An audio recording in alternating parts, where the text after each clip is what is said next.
Hello, my beautiful people, and welcome back to my YouTube channel. I am so happy to be here, and I'm so happy that you guys are here today. Today's video is going to be very fun. We're going to be doing a May and June wrap up. Now, as you can probably tell, the background behind me is a little bit different. Like, completely ignore my work projects here. They don't exist. I actually could not move them. There are so many boards behind this one and so much stuff that I am ongoing working on. So you guys are probably noticing the different background, and that is because I've actually moved for summer work, and this has been the most amazing experience. I've had the most fun in my entire life. I've been living away from my family, and it's just been such a surreal and wonderful experience. However, it has meant that my reading and content creation has suffered a little bit. So today we're going to be doing a May and June wrap up. I have 4 books that I'm going to be talking to you guys about today, and then you guys are going to be so excited because my July wrap up is actually epic. Like, July was the month that I really got my footing under me, and I'm reading again and just kind of like living my best reader life, I guess, to some extent. May and June were definitely big adjustments, living away from home, and July has just been so lovely, and I cannot wait to see what August has in store. But that is why we have a little bit of a different background. I have moved, but I am just so excited to hop right into today's video. So as I said, we have 4 books to talk about today, and I cannot wait to get right into it. As always, before we jump into the video, don't forget to like, comment, and subscribe to my YouTube channel, and let's hop right in. The first book that I'm going to be talking to you guys about today is Great Big Beautiful Life by Emily Henry. Now, this is actually the Illumicrate Afterlight edition, and it is actually so stunning. The best thing about this move was the fact that when I ordered this book, I actually shipped it to my current address, so that when I arrived, I actually had book mail, and it was so lovely in May to just feel at home with a book in my room, because I didn't bring any of my books with me. I'm only here for 4 months. But this book by Emily Henry was absolutely fantastic. I loved this story so much. So this book is between Alice, Hayden, and then also Margaret. So you're probably confused. Those are 3 characters. So basically the romance is between Alice and Hayden, but they are 2 competing writers trying to write the memoir of Margaret. So they both move to this small beachy town and are doing interviews with Margaret and slowly uncovering her life story, family secrets, and like just the lore of who Margaret is and who the Ives family is. The Hollywood socialites, their downfall, what happened to them. Now, here's the thing. I am a nosy person. Like, I love to know all of the things. And so this book was a complete hit for me. I rated it 4.5 stars because I loved uncovering Margaret's life. Was at times some of the things perhaps a bit boring to others? Possibly. But I'm nosy. I want to know. So I was like, yes, Margaret, you spill your family lore, and I'm going to be here sat. I will also say that the romance in this book is very prevalent. I don't know if people got the idea that this wasn't a romance book, because the romance is there. In fact, this is one of the faster paced romances in Emily Henry books. Like, it's a bit summer camp vibes. I heard someone on TikTok describe it, and I fully agree with that. They are locked together. They're the only 2 people that are relating to this experience. So the romance does occur quite quickly, which was a bit of a shock to me as a slow burn girly. But I still had a wonderful time, and I still really enjoyed it. And I also love how Emily Henry's books always have a tall FMC. I am a tall person. She is tall. I love it. The next book that I read was Wild and Wrangled, which is the 4th book in the Rebel Blue Ranch series and the final book. So I have read all of these somewhat begrudgingly at times because I don't know what it is about these books. There's always a little something that misses for me, except for the 3rd book. I really did enjoy the 3rd book, Teddy and Gus's story, which I'm still Gus's #1 hater and done and dusted, but that is not what we're here to talk about today. Wild and Wrangled is Camille and Dusty's story. Camille is not directly related to the family. She is actually Gus's baby mama and had beautiful Riley, and so we get to enjoy the dynamic of Camille finally finding her happily ever after. So Camille is actually arranged to marry someone else, and it's more advantageous for her family, and she actually ends up calling off the wedding. And who does she meet when she's running away but Dusty, her childhood crush, love, second chance romance vibes all of the way. Dusty is such an interesting male character, and I don't feel like we get enough of the crop top, painted nails, cool cowboy vibe that Dusty is. So I really enjoy that. I think my biggest issue with this book were things conceptually. I still rated it 3.5 stars. I had a wonderful time listening to it on my drive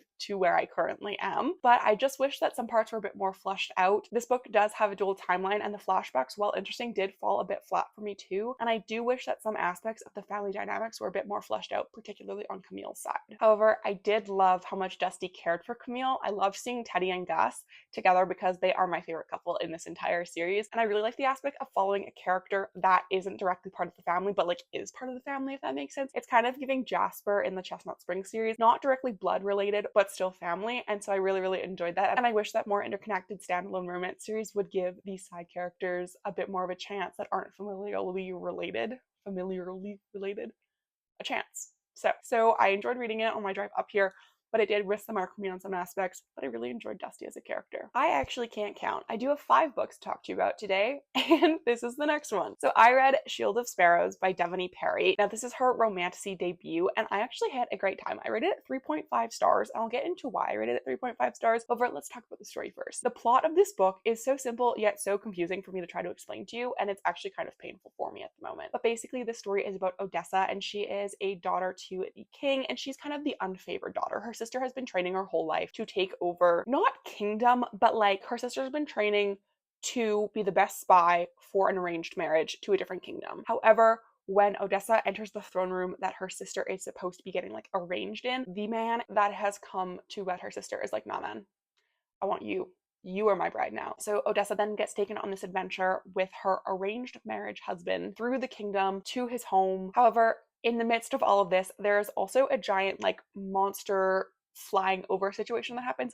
The crest or something like that. I cannot remember what the words for my life. But basically, she's dealing with this arranged marriage, a man she's never met, learning the dynamics of this like new area, trying to spy for her father, but like not doing a great job of it, and also has this mortal feeling that she's going to fail her people if she doesn't get help for this giant monster situation that's coming. I definitely think that if you read the synopsis, you would get a better description, but alas, here we are. I'm trying my best. I read this on audio. I had so much fun, but I will say it is a very predictable storyline, and if you read a lot of romantasy or even just look at the story in and of itself, you are going to find the plot twist like so far out, but then you're going to feel like really great about yourself because you were right. But if you were hoping for something that was going to completely blow your socks off plot twist wise, this unfortunately is not going to be the story for you. I also think that this is a very entry friendly level to romantasy because you have a classic plot, but you also have twists with the diseases, the impending monster task, and you kind of get like the dynamics, and the world building, whilst I think was pretty fleshed out, wasn't too complicated in my opinion to follow. So I think it's a really great start. I think the thing that really dragged this book down was its predictability for me, but I still had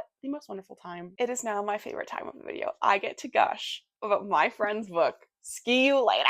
Oh my gosh. Okay, this is Ski You Later by Ella McGivern. And first of all, Ella signed this and sent this to me, and it's personalized. And she also sent some goodies that I have to show you again because I showed my book talk. Look at this print of the characters. Look at this bookmark. Actually stunning. And you thought, oh, there's only one bookmark, Ellie? Wrong. Incorrect. She gave me a second one. Look at that. They are actually so stunning. So this is Ski You Later by Ella McGivern, and this book was so much fun. I rated it 4.5 stars, and I have to start off by saying Ella is one of my very best book friends. She is so amazing. We have the same brain. I love her to death. And so I am a little bit biased in reviewing this story, but I don't think that my rating of the story is biased because I was like, I'm gonna be honest, Ella girl, you smashed it. You killed it. It was so good. This is a college sports romance, which normally isn't my vibes, but I fell in love with the grumpy alpine racing ski captain. I can't. This book follows Rhodes and Langley.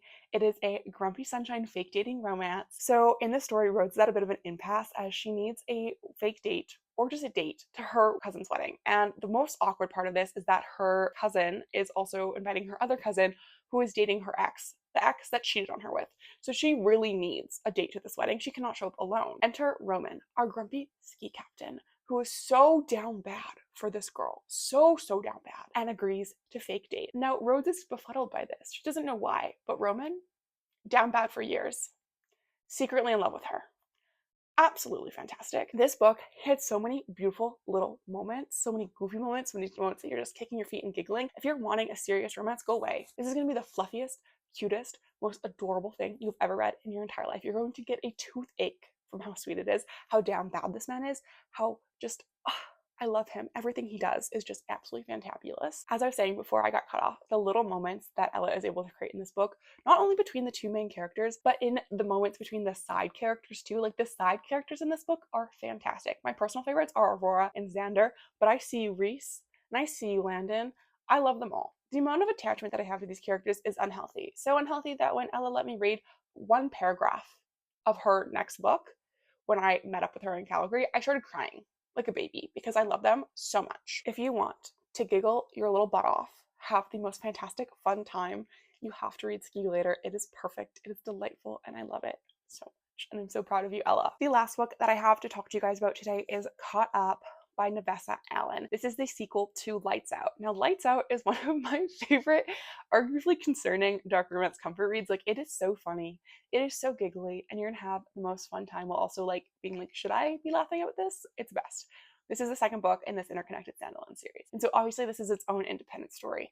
And I have to say this one did miss the mark a little bit for me, but not for the reasons that everyone on Book Talk I think is talking about, but I could be wrong. Maybe I'm just ill-informed on the drama. I gave this book 3 stars. I still enjoyed it. I had a nice time, but there were some things that missed the mark and were just missing from the story. This book is about Nico, also known as Junior, and Lauren. This is a second chance romance as they were together when they were younger, but due to mafia mob circumstances, Junior had to distance himself from Lauren. This left Lauren heartbroken. The story takes place in present day with like notions to the past. And so Junior is now trying to figure out what he wants to do with his life because he's not very happy in the mafia mob family. And he's also obsessed with Lauren still. Though he had to distance himself publicly from her, he never distanced himself personally from her. She is our modern day, what I would say in our world, OnlyFans creator, and he is her #1 supporter, which is so great. And to everyone saying that Lauren shouldn't be in that line of work, but enjoyed Lights Out when Josh was like a thirst trap TikTok man, I don't hear from you. I don't like it.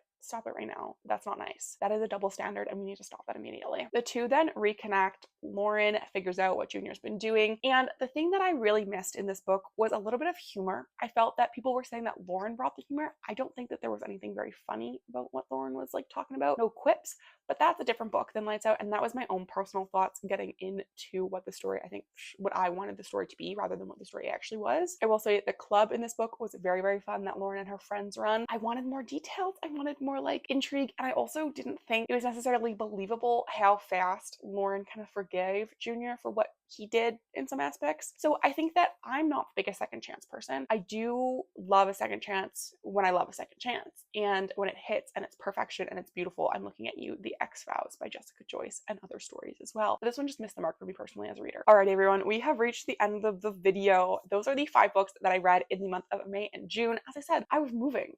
I was then living alone for the first time, trying to figure out my life, so I wasn't really reading much. But so far in July, I've read 5 books. So that's amazing. I'm so excited to talk to you guys about them soon. With that, I will leave you.